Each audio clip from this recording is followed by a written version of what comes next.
Yes, I'm laying on the floor next to my AlphaPex DG Home 1, and that is because AlphaPex has a huge deal going on right now where you can save $200 if you purchase through their official website, which I will have linked down below. With my coupon code SerpentXTech, well, you can save $200 on this unit, allowing you to get it for $900 before shipping and tax, allowing you to mine all the types of script coins depending on the pool that you use, like Dogecoin, Litecoin, Junkcoin, Luckycoin, and all the other script coins available with the pool you connect to. I'm sitting right next to this thing. It's pushing out some heat, but nothing the at-home miner can't deal with, okay? So get yourself involved. Make sure you help secure the network where there's Dogecoin, Litecoin, and many of the others, and save some money. $200 off on this AlphaPex DG Home 1. The AlphaPex team has been killing it, producing some of the top rated script miners out there, even hitting peak efficiency as far as script mining goes with some of their other models. But focusing on the DG1 Home, you can see up front, we're looking at a radiator, right? This is a water-cooled unit. It has three 120mm fans, and if we look in here, we can see the two tubes going to the water pump. That hashboard way down there is water-cooled. So in the at-home environment, not much heat, something that the at-home individual can deal with and manage. And up front, it looks like a proper computer case with beautiful aesthetics and design. We can connect to it via network cable or Wi-Fi Ethernet, Wi-Fi connectivity. Power, you can use your normal 110, 120 volt, or you can put it on a proper 30 amp PDU, your choice. Either way, they're having a huge deal. It's only for 2 weeks. $200 off the DG Home 1 through the official AlphaPex website. Get involved in the crypto mining community. It's a wonderful community to be a part of. Make sure to use the coupon code SerpentX on checkout to save that $200. And what are you waiting for? Come join us. Hey, what's going on, everyone? Wanted to play that little clip again just to remind you that coupon ends September 4th, so this end of this upcoming week. Welcome back to another episode of Caffeine Crypto. I am your host, Vega, SerpentX, SerpentX Tech, Chris, whatever the fuck you want to call me. Grab some damn coffee and let's go into this week's crypto news, all right? That's what we're going to do. As we could see, Bitcoin is down. But the altcoins didn't suffer as much as maybe some people were anticipating, so that's good. As my internet starts to crap out once again. So Ethereum around 4,300, Bitcoin around 108K, Crow around 31 cents. It looks like we got a couple of these altcoins still doing good. I don't know what's going on with Pi. I really don't care about Pi, but I know a lot of people have been participating in that, including my sister. Mutable X is up 21% at 78 cents. So some of the altcoins are probably holding up your portfolio if you're diversified, at least. If you don't have much altcoins, I understand, like Bonk is up 9%. Jupiter's down significantly. So some of these coins that I'm naming here are part of my portfolio. They're probably not a part of yours, especially the mining community. But the altcoins did not get hit as hard. I mean, obviously ADA's down, right? 81 cents. XRP is back below $3, but Litecoin's still above 100. Solana's still at 200. BNB still over 800. So altcoins are going to hopefully get their time to shine. And no, Tech Man, I have not. I'm not keeping up with everything on the news, but I'm doing the best I can with the limited time that I have. But moving on to charts real quick. You can see this week, what do we start off with here? Techman, if you want to link it, go ahead in the live chat. Sunday the 24th. So Sunday the 24th. You know, this past week we were just pulling back, right? Leading into the 24th. Pull back even further. The 25th, big red day. 26th, 27th, and 28th. So Tuesday, Wednesday, Thursday, we were trying to push back up. Friday fell even harder. If we go from the top of this week to the bottom of this week, you know, we fell 6%, but people were panicking. If you look around the crypto scene, you know, a lot of people are calling, you know, that was the top, you know, you should have took profits, you should have, you know, blah, blah, blah, yada, yada. I'm playing the long game, you know, short term, yeah, okay, you know, play the ranges, stuff like that, but I'm playing the long game, trying to accumulate as much as possible. Just got another mining payout for mining Bitcoin. Electricity rates are still eating me alive, but I'm just trying to stack as much Bitcoin for the future and just trying to do what I can. Still only have $200 in my checking account after all the bills are paid. We're leading into September. Mortgage is already paid for September. And I got to figure out the rest of the bills for the month of September. But yeah, electricity is what's killing me. If I stopped mining as a whole, the electrical rates would be so much lower and I could probably pay down some more debts faster. And that is a strategy I am looking at. But I love this community. And so it's more of a passion project, right? So I'm spending this electricity money because I love being a part of the Waglela community, the Bitcoin community, the Dogecoin and Litecoin community, the Tari community, the, you know, Ethereum Classic community, the Solana community. I just love being a part. Running nodes, Chia, like Versus, all kinds of stuff. But definitely not acquiring any new hardware because the prices have gone up due to, you know, the expenses and stuff like that, but we'll see. And let's see here. So what are you talking about? So, okay. Tech man, I'm not sure what you linked it. So AlphaPex, but what am I supposed to be looking at? Tension. Buy from official website, blah, blah, blah. So I know anytime you export products or you're trying to buy stuff, like for example, just to get their control board, right? For this thing, it's 66 bucks. Just to get it in, it's down 10 bucks, but just to get it to me, I had to pay 144. So I know, like, if that's the expense for that, you know, what is the expense going to be for, you know, getting that DG Home 1 to you? That's why the 200 bucks is saving a little bit of money, because you're going to probably make it back up, or you know, both AlphaPex going to be losing money in some regard, and then you're going to be spending more money just trying to get the DG Home 1. So 200 bucks is but, and the team is doing the best they can. All these manufacturers doing the best they can, right? And hopefully there's some finalizing of deals between the DJT office and China, which we do have some China news coming up here in just a moment. But let's just go ahead and start rocking and rolling into the news. Rizzo, $5. Thank you. I hear you on prices. Have a coffee on me. Appreciate it. Thank you, brother. Appreciate that. Gonna go ahead and give that a little like. Smash that like button, guys. Thank you for stopping by. We're gonna rock and roll into the news. Appreciate all you guys stopping by. Rizzo for the $5. I don't know. I mean, so 66, how do we calculate that, right? So 66, and that's just the control board. 66 divided by, and what is that? Was that UPS, you know, or is that the federal government? Like, what percentages of the 144 that I spent just to get a control board that was 66 bucks, right?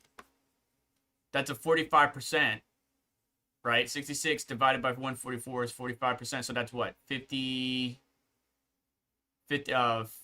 yeah. 55.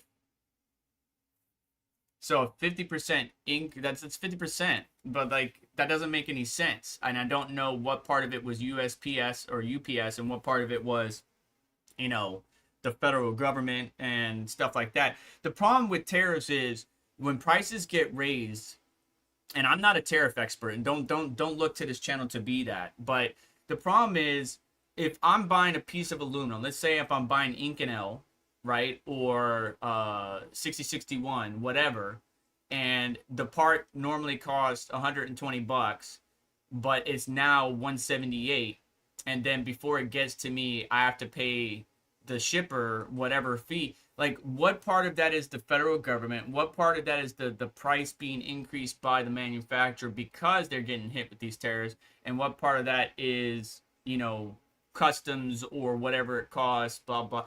I don't know. Tech man. That's a very good question. 50% is 450. should be on your invoice. I didn't buy. What do you be on my invoice for? What? For what?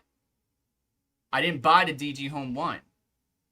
Not recently. I bought it before all these tariffs. So are you talking about looking at my invoice for the control board? Is that what you're asking? Because I don't know, man. I hate this entire thing.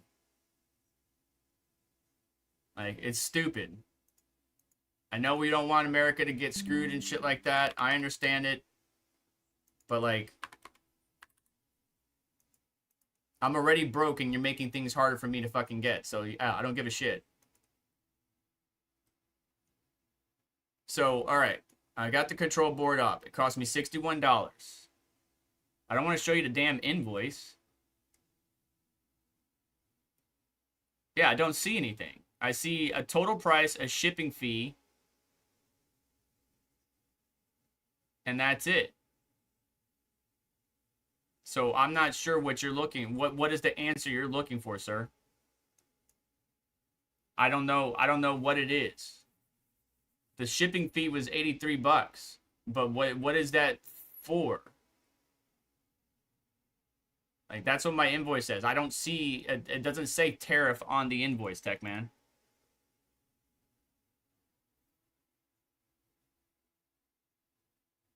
Yeah, I don't know. I didn't pay, I only paid UPS. You know what I mean? I don't know if maybe there wasn't a tariff for the control board. I'm not sure, but all it says is price 61, shipping 83. That's it. No, I paid UPS. I literally got an email and I had to pay UPS. All right, I don't deal with customs. You know, I'm not in Canada. I'm in Florida. I don't know if there's a difference by state, by region, by country. I have no idea. Yeah, part of that $83 is probably the tariffs, right? The increase that this company, AlphaPex, is having to pay, the increase that Bitmain is having to pay, the increase by these manufacturers that are having to pay.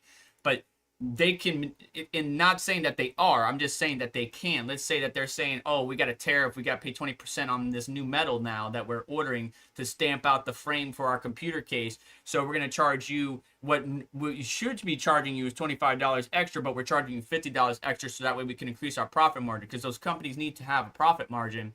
Otherwise, they're not going to be able to run for long. But yeah, it's stupid. The whole thing is stupid. I just want DJT to finalize shit with China. I want China to finalize shit with DJT and the American people. Just everybody chill the fuck out. Get back to a free money market. Here's what the price is going to be. It's going to be 10% from this point forward, 7%. I don't give a crap. Finalize it so that way these companies can figure out what they're going to be paying 6 months, a year, 2 months, 3 years. I don't give a shit. That they know what they're going to be paying for, period, so that they know what they need to charge us, because the number keeps changing on us. Us, the people who buy the products. Moving on, since I got distracted by TechMan. Thank you very much. Bitcoin price losses, key multi-year support, loses key multi-year support trend. Classic BTC fail. BTC could drop to 80K by 2025's end if support breaks decisively, but analysts say that wouldn't necessarily mark the start of the bear market. We talked about this in the past couple of videos, but one analyst sees that a breakdown as a fake out, however, suggesting the dips below 100K will serve as a buying opportunity. I remember I talked about how I doubt we can go that far to a certain extent. I could be wrong, right? But there's a lot of buying opportunities, you know, at the 102K, right? So right now we're at 108. So the 102K, 100K area, right? That's a level of support right now. And then you're going to have even stronger buying opportunities as we fall down, right? Just looking at the short term, 88, right? 95, 96. Like, there's a lot of buying opportunities above 80K. So it would take a drastic move for us to fall that deep. I mean, just to fall down to 86K is 25%. Again, not out of the realm of impossible. But I think there's going to be a lot of support on the sidelines that's going to be buying this sucker up as they go. BTC has tumbled more than 13.75% since its record high of 124.5K, breaking below its multi-year uptrend support and rattling investors with fears of deeper correction. Again, going back to the M2 money supply, like everything is on track. These dips are normal. So for people to be freaking out the way they have been is completely unnecessary, in my opinion. They just are panicking for what I think for them might be a good reason, especially if they just got in, right? They bought in at 115, 120, saw it go up to 124K, was thinking about taking profits, whatever little profits that was between 120 and 124. And then they didn't, and so now it's pulled back. Now they're negative, and so they either hold for long term or just add to their position. And my recommendation, even though it's not financial advice, it's just general thoughts, is just dollar cost average and stack on your position. Stack on what you already got. Is it still early? No, it's not early. It's not late. Like everybody's trying to like time the perfect spot entry, the perfect exit, the perfect stop. Just accumulate and diversify and stop worrying about where to get in and where to get out. This isn't fucking double dutch. We're not playing football. You're playing the long game. Just accumulate. Bitcoin has often rallied along the parabolic support curve in the past cycles, using it as the backbone of bull runs. Temporary dips below the curve were not always fatal, so long as the momentum measured by the RSI remained intact. The real trouble historically began when Bitcoin lost both parabola and RSI support simultaneously. In 2013, the breakdown preceded, right? This exact breakdown preceded an 85% crash from an 1150 to $150 in 2017. You would love to have prices like that. I know you guys would. In 2017, the same pattern led up to 84% drop from nearly 20,000 to 3,100, right? But we also had what? The Black Swan event, COVID, blah, blah, blah, blah, blah, yada, yada, yada. So that's kind of a gray area. In 2025, Bitcoin fell below its multi-year trend support by late August, but RSI holding above its uptrend keeps recovery hopes alive. Right? So we just need to maintain the trend. People stop panicking, and everything will be fine. I'm still looking for September 17th, right, for the Fed to cut rates, and for September to be, because September notoriously is mostly green than red months. August is really the red months, and we can see if we go over to the monthly that August is most certainly a red month for us. Let's switch over to monthly, and I think that's just the way it's going to be. I think August is just going to be a red month. Maybe we pull back to the 104, 102, 100K range by the month's end. We're basically at it right now. It's like tonight and tomorrow, basically. Maybe we might go that, but then we're gonna start our march upwards, right? Look at the monthly, guys.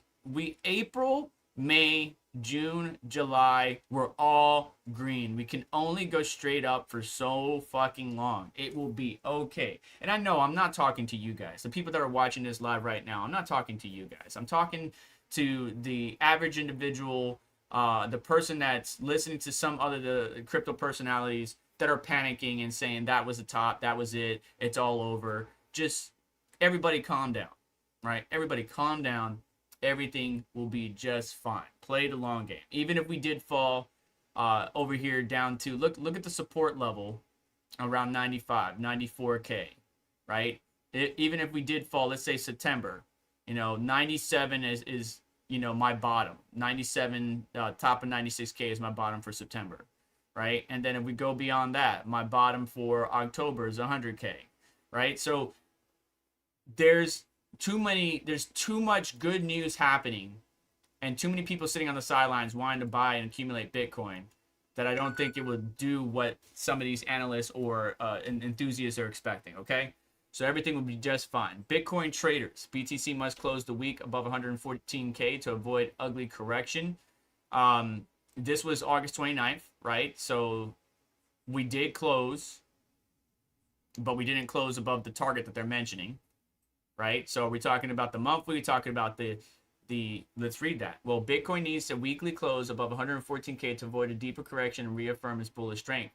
Failure to hold 112 and a bear flag breakdown could trigger a drop to 103K, right? So they're wanting us to get back up to 114 right now.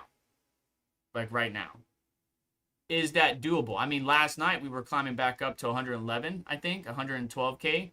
I was looking at one of my Mars liners that prints the price, or one of my nerd miners, and we were climbing back up, but we fell back down. We're at 108 now, and it's it. This is it, right? So if this article is on point, and saying that if we don't reclaim 114, we could fall back. Well, if that's the case, then yeah, September, we start off September. We have a pullback, 100K, whatever. But as we lead into September, right, the positive momentum is going to start to kick in. And I think, again, with Jerome Powell, Fed cut, it's just going to be so much better. Like, the price action is going to be so much better. I'm going to move my phone away from your ears. But why does Bitcoin need to reclaim the 114K? Well, Bitcoin's price is headed for its third consecutive week of losses, 11% below its August 14th all-time high, per data from Cointelegraph Markets and TradingView. Bitcoin dropped below this crucial level, 114K, a level that was supposed to supported the price over the previous 6 weeks, as shown in the chart below. BTC price must flip this level into support to confirm the strength of its uptrend, according to trader YouTuber Sam Price. Bitcoin bulls are defending 109K support level nicely, says he said on X. The long wick below 109 signaled solid buy pressure, suggesting that bulls are aggressively defending the support level. Analysts from Rec Capital said that it was important for Bitcoin to reclaim 114 as support to avoid the prolonged correction period. Turning 114K into the new resistance would prolong the pullback period, the analyst said on an X post. Right? So, look, I don't think it's gonna happen. As far as getting that reclaimed level, it would be nice. But today's Saturday, guys. It's the end of the month tomorrow, right? I'm gonna chill out. It's Labor Day. I'm gonna make some hot dogs, spend some time with the family. I'm gonna stop watching the charts, and I'm just gonna enjoy my life.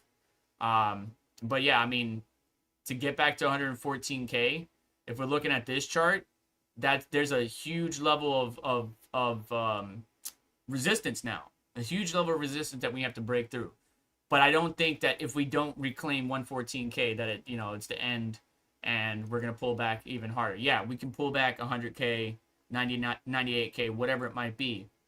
But as I'm suspecting in September, all of that's gonna get washed out. And Bitcoin can wash all this out in a split second, right? It's done it to us. When we're bears, it's done it to us. When we're bulls, it doesn't freaking matter. But it would be nice for it to reclaim and kind of confirm that bullish trajectory that we've been on. But again, if we zoom out, we've been bullish for how long on the monthly? We've been bullish for how long? Like, everything can't just continue to go up forever, right? So, 4 consecutive green months in 2025. We were off to a great start in the end of Q1 going into Q2. Now we're headed into Q3.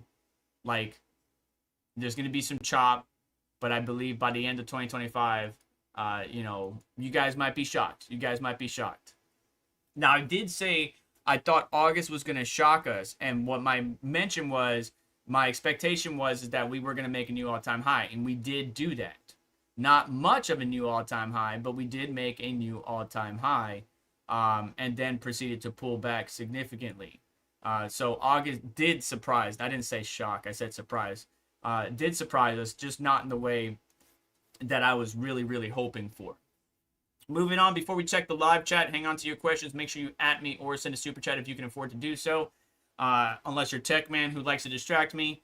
Bitcoin headed to 190K as institutional wave research firm says, right? There's been a lot of institutional demand. We've been talking about it for weeks and weeks and weeks. We're already aware of it. There's a lot of banks buying, a lot of various financial institutions and non-financial institutions that are accumulating Bitcoin, getting that exposure. There's just constant positive momentum and positive news. Just the price action is not appreciated, comparatively to all the positive momentum that we have. But Tiger's model pegs a base price of 135K, then layers on multipliers for fundamentals of 3.5 and macro conditions plus 35% to reach 190K forecast. So basically, this firm is calling for 190K. While we had some firms 150, 200, 250. Here's just another one, right? As ETFs, continue to get exposure, Bitcoin continues to get exposure. Inflows are not breaking records, but they're continuing. And we had some record outflows too, not only on Bitcoin and Ethereum, but that's just what happens, right? Ebbs and flows. The avenue, the highway is still there. Just because nobody is driving on the highway doesn't mean the highway is not useful at that very moment. It is useful during rush hour. When people want to come into the ETFs, that highway, that avenue is there to go. Plus the 401k, the executive order allowing 401ks for exposure to Bitcoin is a huge news overall. But the report highlights a potential 90 billion demand for 401k allocation, significant institutional accumulation, despite bullish forecast. On-chain indicators suggest caution and metrics showing a market that is active but not overheated. That's the big thing, right? We're not really over exuberant. We're not overheated. We're not getting the price we want, but we're not overheated. We're not going too crazy. We're kind of like a little bit above 50%. And what I mean by that is, like the RSI oversold and all that stuff. We're not there yet, right? We still have plenty of headroom to go. That's why I don't think that was the top. The 124.5K was the top. I think we still have room to grow. And I think we will hit some of those targets that some people have been calling for. But long story short, the name Tiger Research, the institution Tiger Research, has set a Q3 price of 190K for Bitcoin. Now, Q3 to me is, I'm not sure what just happened. Did I just lose you guys? I'm still streaming, but I lost YouTube. Bear with me. But basically, I don't think it's going to be Q3. I think it's going to be Q4. That's basically what it boils down to. So, all good in the hood. Some positive news for Chainlink and Plinth, we'll talk about here in a minute. Moving on, Eric Trump praises China's roles in Bitcoin, says U.S. and Beijing are leading the way. I think, again, I'm not sure what the tactic is here. But again, the DJT administration, family, whatever you want to call it, need to work something out with China, right? We can't just be button heads the rest of our lives and try to be mortal enemies. And no. We got to work together. So maybe the praising will try to get China to come to the table so that way they can discuss other things. But yeah, China has been obviously there were some bans going on there. There were some of our mining friends and family members that were mining in fear or in secret, but in fear of the government. There was China bans, all kinds of stuff. China's still a major player in Bitcoin mining as a whole. And we want the whole world. We want Bitcoin to be centralized, so we want the whole world to participate. We don't want, I know DJT said made in America, Bitcoin made in America, blah, blah, blah, yada, yada, yada. Good luck trying to do that. You can't just make all the Bitcoin in America, right? We would have to have a majority of the hash rate on our network in the state. So that's not going to be possible. Bitcoin was intended for the entire world to participate, the entire world to mine, verify transactions, to run nodes, to do this, to do that. It's okay.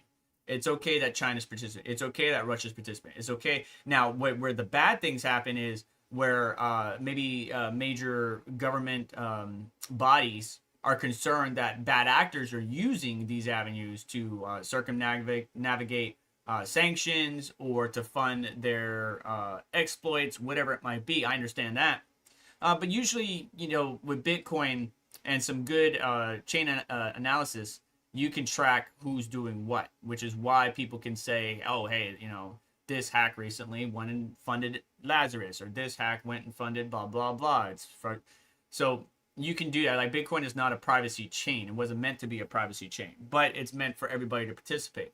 And you, by the way, can participate. If you're not mining Bitcoin and you don't have money for big, expensive miners, I would urge you to look into Nerd Miners, BitAxes, Mars landers, whatever you can. Those small miners, even though there's a minimal chance of you ever hitting a Bitcoin block in your lifetime, you can say you participated. They're fun to play with. They're fun to overclock. They're fun to improve their cooling. And they're just a great community to be a part of. The Scots, the BitMaker, all the colleagues in the space that do just a really great job of bringing these devices to the hands of many, helping decentralize Bitcoin. It's just a great thing to be a part of. And I know some of you, especially most of the viewers of this channel, already have your BitAccess, your NerdAccess, so on and so forth. But I really love those things. Anyways, moving on. Eric Trump, Executive Vice President of Trump Organization, praised China during a panel at BTC Asia in Hong Kong and said there's no question the country had made an unbelievable mark in Bitcoin and cryptocurrencies. And he goes on to say that China is one hell of a power when it comes to this world and doing it well. By the way, I give them the same credit to Middle East. I mean, the Middle East has really embraced cryptocurrency in a massive way, and they're running fast into that endeavor, right? You got a lot of old money out there in the Middle East, but I believe some mining locations had some issues, just like China, right, where the power demand was too much. It was causing issues, so they had to, they got to do some curtailment, stuff like that. They could use some of the modern tools that some of the mining facilities, here in the West, Canada, EU, utilize to curtail and manage their overall system operations to be more efficient for their country and their country's needs, their people's needs. But anyways, yeah, that's the news, I guess you could say. Asked whether the topic might come up in the expected trade meeting between his father and Chinese President Xi Jinping. I'm sorry if I mispronounced your name, sir. Would certainly love to talk Bitcoin, right? So hopefully these talks go in a positive way for the economy and for overall crypto. Griffin approves reverse merger with American Bitcoin. I think this is the Trump family link American Bitcoin. Griffin Digital shareholders approved the merger with Trump family linked American Bitcoin, paving the way for NASDAQ debut under ticker ABTC. Griffin Digital Mining, a publicly traded Bitcoin miner based in Las Vegas, Nevada, has received final shareholder approval to merge with American Bitcoin, a mining company linked to the DJT family. Shareholders approved the stock-for-stock merger on Wednesday, with the company announcing the decision on Friday. As part of the deal, a reverse 5-to-1 stock split and a new listing are scheduled for 5 p.m. Eastern on September 2nd. So if you have that stock already, you should be aware and prepared for that. But cool. I guess cool. It's basically DJT Jr. and Eric Trump. Rebranded American Data Center. The venture was launched as part of Hut 8, a digital asset mining and infrastructure company. A launch American Bitcoin positioned itself as a pure play Bitcoin mining company that plans to accumulate large Bitcoin treasury. Its merger with Griffin Digital Mining offers a fast track to public markets by leveraging Griffin's existing NASDAQ listing, eliminating the need for a separate IPO. So bear that in mind. I'm not sure if you guys are big into mining stocks. But yeah, the DJT family is just trying to diversify themselves in crypto as a whole. Just remember something. I'm not saying this to be an asshole, and I don't care what political side you're on, but Bitcoin does not belong to any one country, political party, investor, bank, government. It does not, right? So if somebody's trying to take it over and be like, oh yeah, this is mine, I made it, fuck them. No. Bitcoin is intended for the people, for everybody to participate, regardless of race, religion, nationality, creed, does not matter. So don't let, even though I know the political arena will sway and use crypto in one way or another to sway or dissuade your opinion, that should not even be a factor. Everything else should be a factor.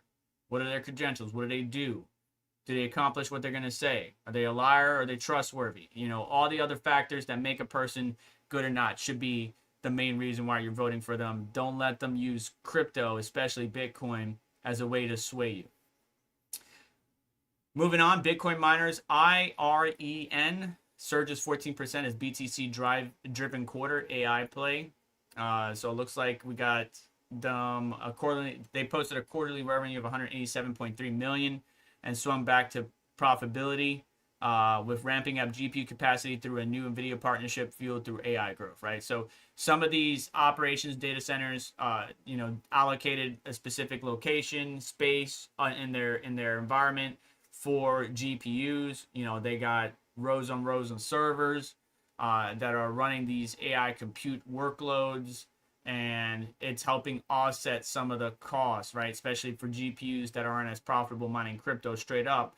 They're being used for AI purposes, or they're just getting straight up badass GPUs, whether it's the 4090s or the A series or whatever it might be. What's very unfortunate, though, in my opinion, is I don't see a lot of AI compute support for AMD GPUs. It's all Nvidia. It's all in Clore, Vast, Salad, name your company program here. It's all Nvidia. And I understand Nvidia is the strong partner, but we really need, there are AI, some of these AMD GPUs are AI capable devices.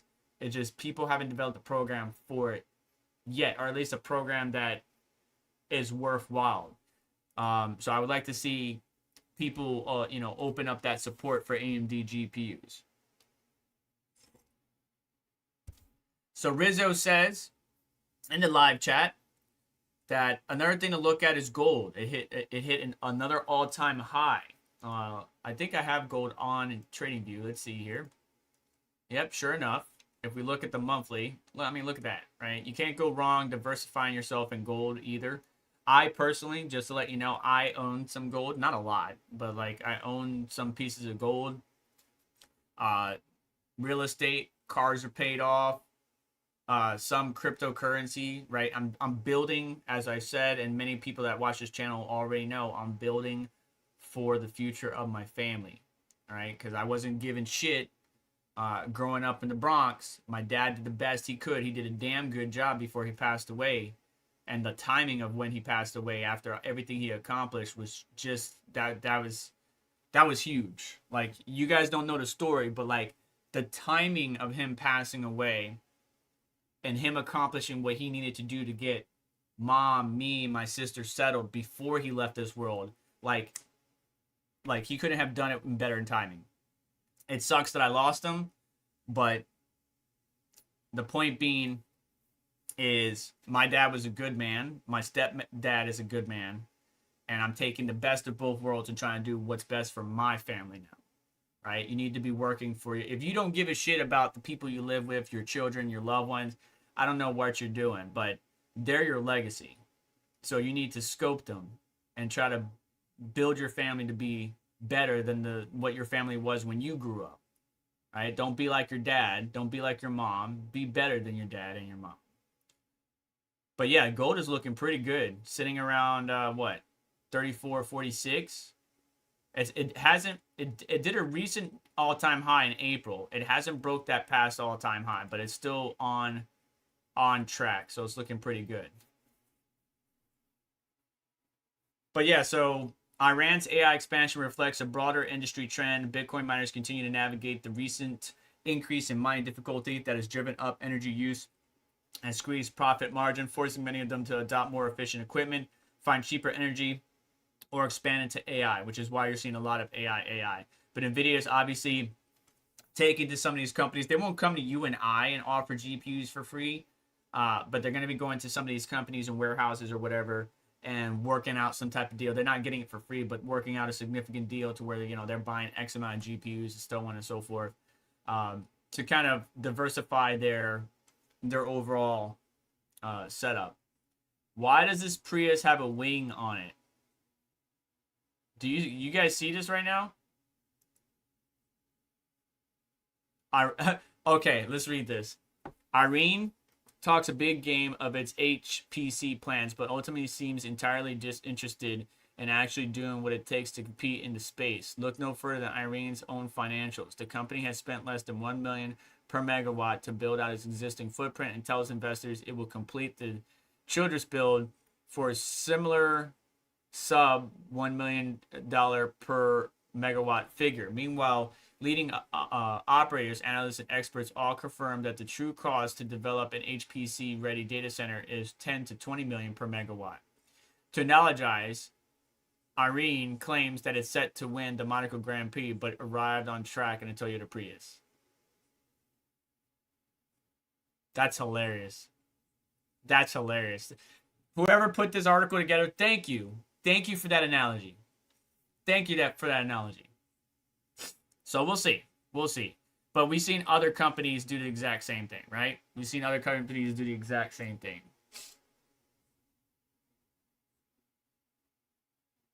Well, you know, if one kid is not trying to achieve their full potential, you just need to do everything you can to nurture them. You can only lead them as far as you can. I'm having that with my oldest. You know, the fire is not there to go out and get it. You know, wake up every day, go out and get it. But I just need to do everything I can to nurture, love, protect, and try to guide them as best I can. But ultimately, it's going to be up to whoever your children are, your grandchildren are, to take what you're teaching them, but they have to have that fire in their heart. Like, I don't know how you guys wake up every day, right? Like, just on a real talk real quick. I don't know how you wake up every day, right? I wake up, I'm sluggish in the morning, I get my coffee, and then I'm start firing off, right? Getting work done, whether it's my 9 to 5, whether it's the household, whether it's something for my dad, whether it's something for my mom, whether it's something for a friend, a colleague. One of you guys hit me up. You know, like, I'm always doing what I can to help others at all detriment to myself. But I'm always trying to grow, to learn more, to do better, to achieve greater. And I don't see that in much of the world, unfortunately. And I have some concerns about their success and the future, especially for the world that we're leaving them. But all we can do is arm them to the best of our ability, and they need to make the best of it. So good luck. It sucks sometimes when you're giving it your all, and the fruits of your labor are not really coming to fruition, because the person you've invested so much time in is not getting it, man. Not you know, I'm gonna do this today. I got goals. I want to get this done. You know, this is my goals for the year. This is my goals for the month. This is my goals for the week. I'm going to focus on getting them done when I have free time, blah, blah. Like, if they're not setting goals and they're just trying to cruise by, that's on them. There's nothing you can do. Chainlink and Plinth selected to deliver. This is pretty cool. The U.S. economic data on blockchain. Chainlink's Link and Plinth token surge after announcement that they will be delivering official macroeconomic data feeds from the U.S. Commerce Department on blockchain. That's pretty cool. Key economic statistics like GDP and PCE price index are now available through Chainlink data feeds on 10 blockchain networks. Plinth will initially offer quarterly releases of the GDP going back 5 years. This initiative allows developers to create new blockchain applications such as DeFi protocols that adjust based on economic trends. The native token of Chainlink surged more than 5% after the announcement of the partnership of the U.S. Department of Commerce to bring official government economic data on chain, marking the first of its kind effort to bridge public data infrastructure and blockchain applications. And then Plinth, of course, also climbed up. Now, don't get your you know what in a wad. You know, it's only up to 19 cents. Like, Plinth's previous all-time high was like $1 something, and I'll look at the live chat here in a minute. Hang tight, guys. Did I lose something? There we go. So it's at 19 cents, and they're like, oh, it's gone parabolic, but zoom out. Zoom out. It's not gone parabolic. Chill out, dude. You know, previous all-time high, like I said, was like $1.09.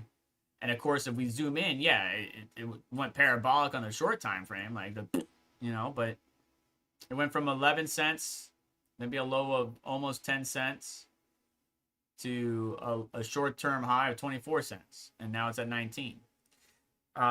So while I'm saying, like, don't be like, oh, don't freak out.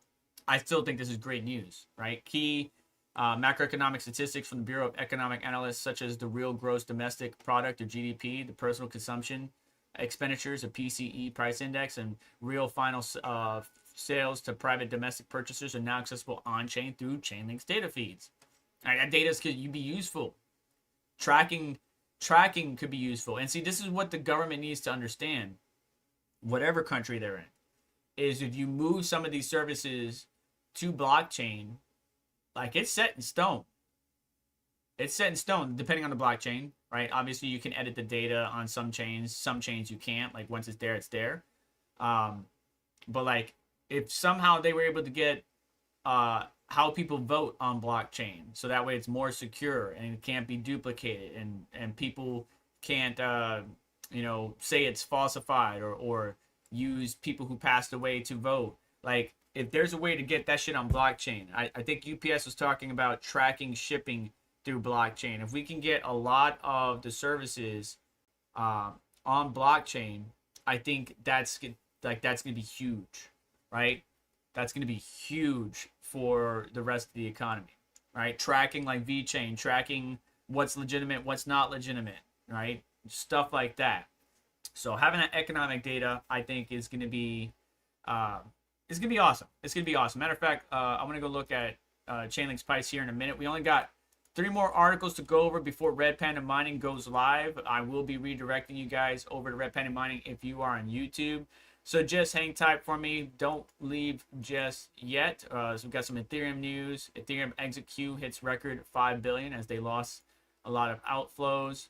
But we got a price prediction of Ethereum hitting 5,500. And is XRP going to crash in September? All before Red Panda Mining at 12 p.m. Eastern. Now I'm going to check live chat real quick, see what we got going on. The Prius would shit on your WR. Oh! See, Serpent X, I try, but I can't get them out of casinos. Yeah.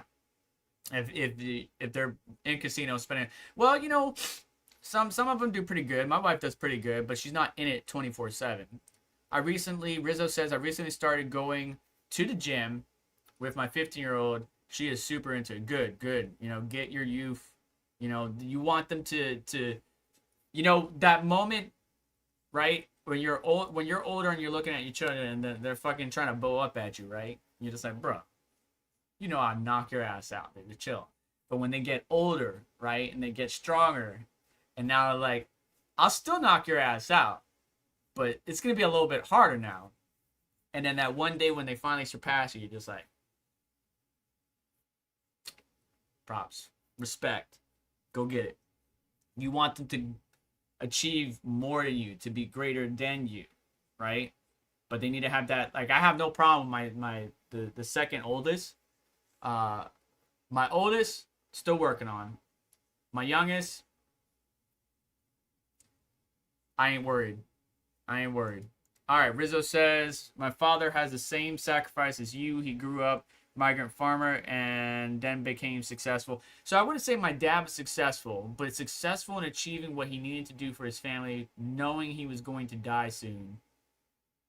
Like, I still carry pieces of, like, scripture, right?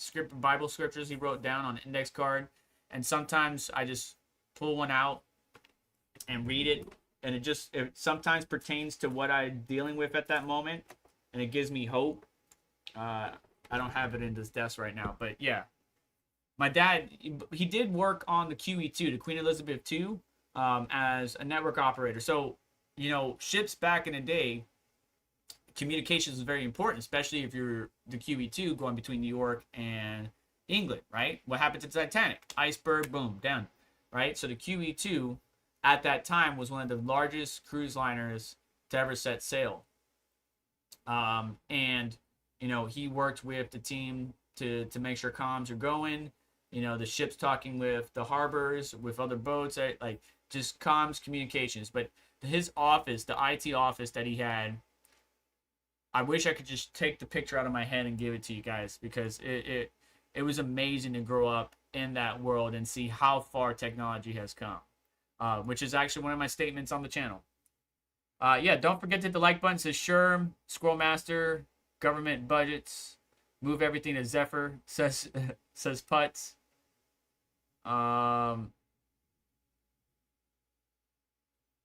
Those daily devotional scriptures can sometimes hit really hard. Yeah, they do. They do. Putz says voting on blockchain would be the end for Democrats. I don't necessarily think so. I know Elizabeth Warren and the Dems wouldn't like that too much. But if there's a way to securely make sure that economic data, political data, legislative data, voting data is just secure on a blockchain, cannot be altered, augmented, flipped, just change. And I wonder how quickly we could count, right? If we were using blockchain, how quickly we could get to the answer. The winner of the presidential election is blah, blah, because blockchain is so much faster and so much, obviously it needs to be verified. Is it going to be proof of work? Is it going to be POS? I would think proof of work will be better, or like a side chain of a proof of work token, because proof of work to me is more decentralized, more secure. But I know that the government's be like, well, we don't want to waste energy, so we're going to use whatever. We'll see. Moving on, as we get ready for Red Panda Mining to go live here in a few minutes, Ethereum exit queue hits 5 billion, raising selling pressure concerns. Obviously, we lost a little bit on the Ethereum side of things. I wouldn't say anything too extraordinary. If you zoom out on the monthly, again, right? Besides some small wicks on the monthly, we technically had, since April, 5 up months. So, zoom out. Yes, we're losing on the daily. Yes, we're losing on the weekly. Yes, we're losing recently. But when you zoom out, we're looking pretty good on as far as Ethereum. Ethereum has been making significant motions upwards against BTC. It's recently stalled, but it's still sitting around 4,400. So but there's been some significant outflows from the Ethereum. It still remains a liquidity magnet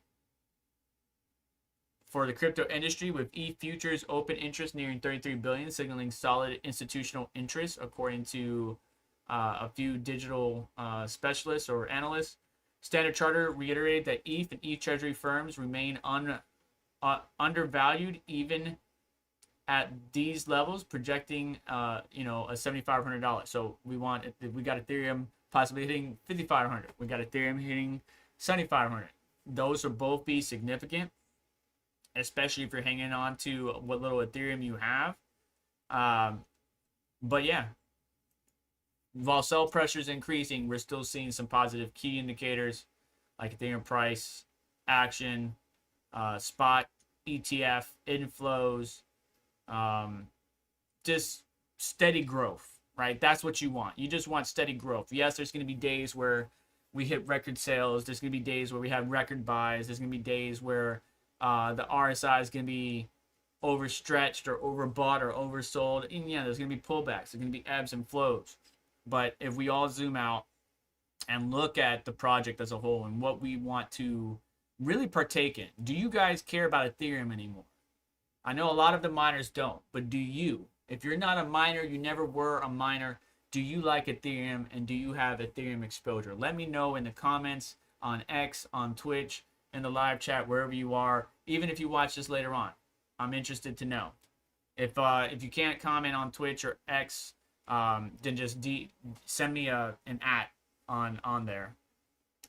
I think Sol will crash with Trump coin, says Putz. I think Sol crashed with Trump coin. Did it? Well, I mean, Sol stole what? Over $200. So it's not doing too bad. It's Red Panda Mining handing out in the comments. What's up, Fiddler? Hope you're doing well, Duke. Always a pleasure. DeHarma. Will Sol go to normal? Just now dipped to 196. Looks like a reversal. What do you think about that? Let's take a look at Sol. Stop popping up.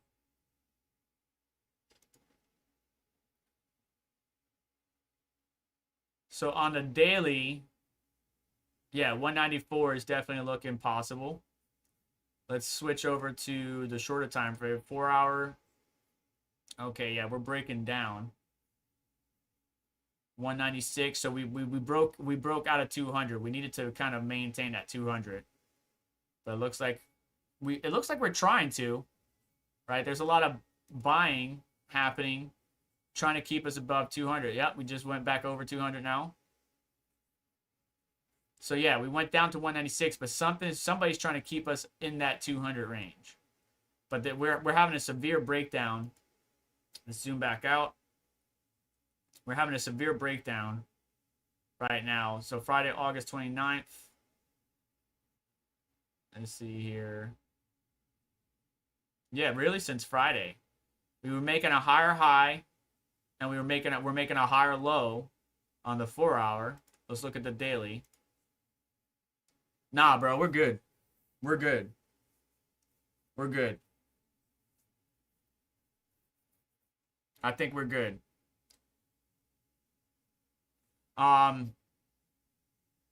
Sol is going to be impacted though by other events, right?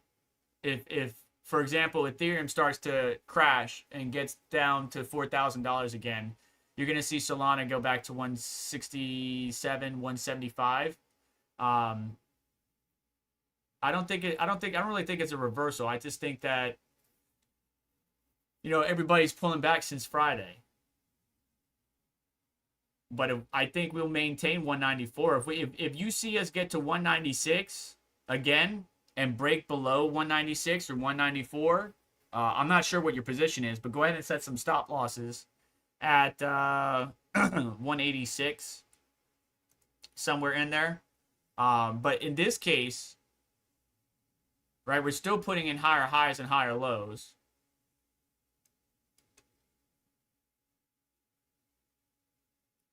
But I'm wondering if a breakdown is possible only because the beginning of September, and then we're going to have a nice upshoot towards the middle end of September after the FOMC meeting. Matter of fact, what is the CME Fed watch? What is the percentage at today? 86% chance. So 86% chance. We're looking good. Actually went up since we last talked in last week's video. But Red Panda Mining is about to go live.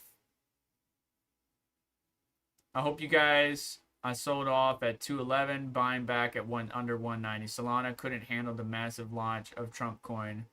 It crashed the network. Well, which coin are you talking about? Is there another coin that came out? Because I haven't been keeping an eye on it. My favorite tool, by the way, to use is Solana. Is Bird Eye. Is there another Trump coin that came out? Because there's only one Trump coin that I know of. Might get some plinth exposure now that it's down 8%, and we know that it's going to be helping providing blockchain data. I might get some of that. But I like Bird Eye, right? If you're really sniping for some degen plays, just be aware you're going to lose some money. I really like Solana. But Red Panda Mining is not live yet. Is XRP going to crash in September? How many of you care? I don't know, but we're going to go ahead and take a look at it.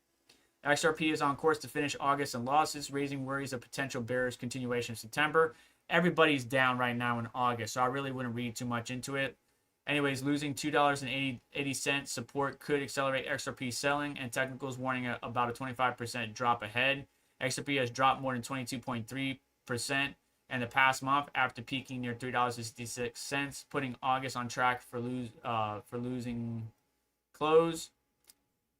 It is currently facing a critical area at $2.80 in September. According to Glassnode, the largest cluster of supply sits between $2.81 and $2.82, where nearly 1.71 billion XRP were acquired. As of Friday, XRP was trading for around $2.88, just above the supply zone. A drop below the given price range could trigger another wave of profit taking and an XRP's price falling deeper. Right now, XRP is around $2.80. It is kind of holding steady, but just like Solana, right? If it drops you know, below $7 or $2, excuse me, $2.72, and it can't recover, not a quick blip, but sitting, then yeah, we might have a drop even further down, looking at the $2.50 range. But I think all these altcoins are just suffering from the same thing that Bitcoin and everybody else is suffering. The whole market, the overexuberance, the hype faded off from the last Fed meeting, and people took profits, thus liquidating, and some positions were liquidated along the way, pushing the price down even further. If you zoom out, things will be fine. Red Panda says, sorry, my wife is sick. I'm finishing making burgers for the kid. I'm going to be 2 minutes. So basically, he's trying to help out wifey. So give Red Panda a little bit more time. I will send you on over there in just a moment. Any question, comment, concern? And by the way, where's the gentleman that I was just talking to? D. Harmer, where you at?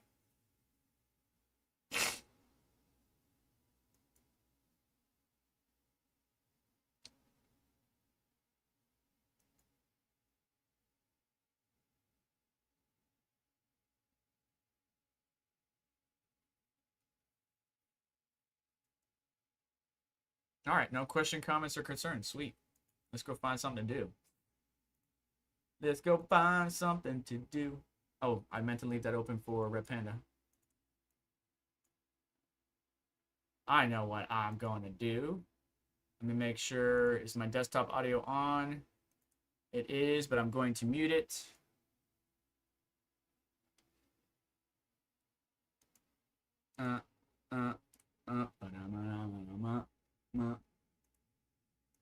Can I sing that song? I don't know. Meme coin in January. Oh, there's a game coming out for Cats of Crypto. If you guys are interested in that. I haven't been keeping up with the Joneses lately, guys. I just been living life and kind of enjoying it. But I believe there's something coming up. Like a game. There you go. I played it. It's pretty cool. But yeah. So Cats of Crypto is a Solana project that I helped the team launch. I guess I'm a part of the team. But I haven't been as active as I could be with Kuji Coin, with Cats of Crypto, with Demo Cats, with Waglela, with any of it. Kind of getting not burnt out. I'm sure you guys seen that the content. I haven't been pushing out content every Monday, Wednesday, and Friday as I should be. Because I don't know, man. I'm saddened by the way the ecosystem is changing. I really am saddened by the way the ecosystem is changing. Come on, Red, go live. What are you doing, man? Let's see here. What are you doing?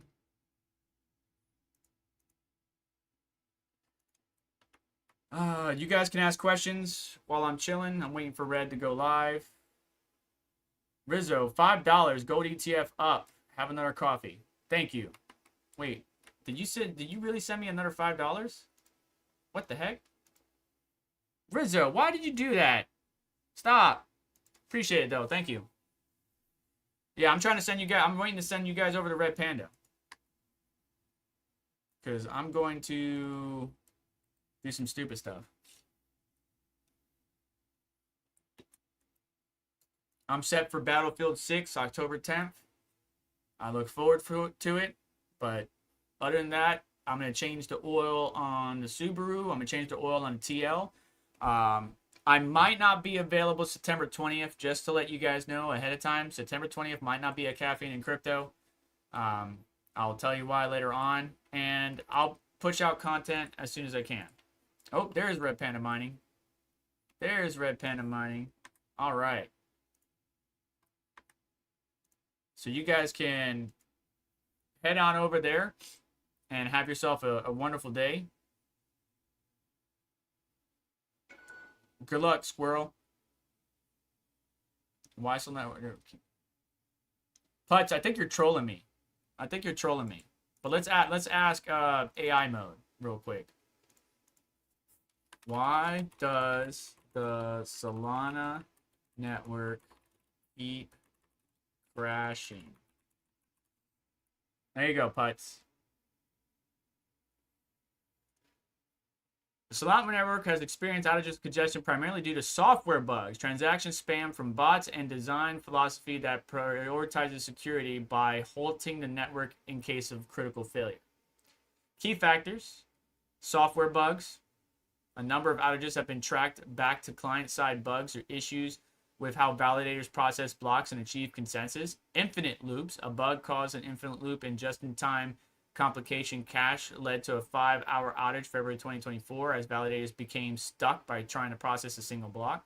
Consensus errors. A bug in the block propagation mechanism, Turbine, caused validators to create separate partitions, preventing the network from reaching a supermajority consensus to continue. Incorrect data handling, an integer overflow bug during a restart, caused active stake amounts to miscalculate, while other flaws prevented validators from properly switching to the correct chain after a small fork. There's some answers for you. Solana, Trump, Solana, Trump, I don't know. Trump crashed Solana coin. There you go.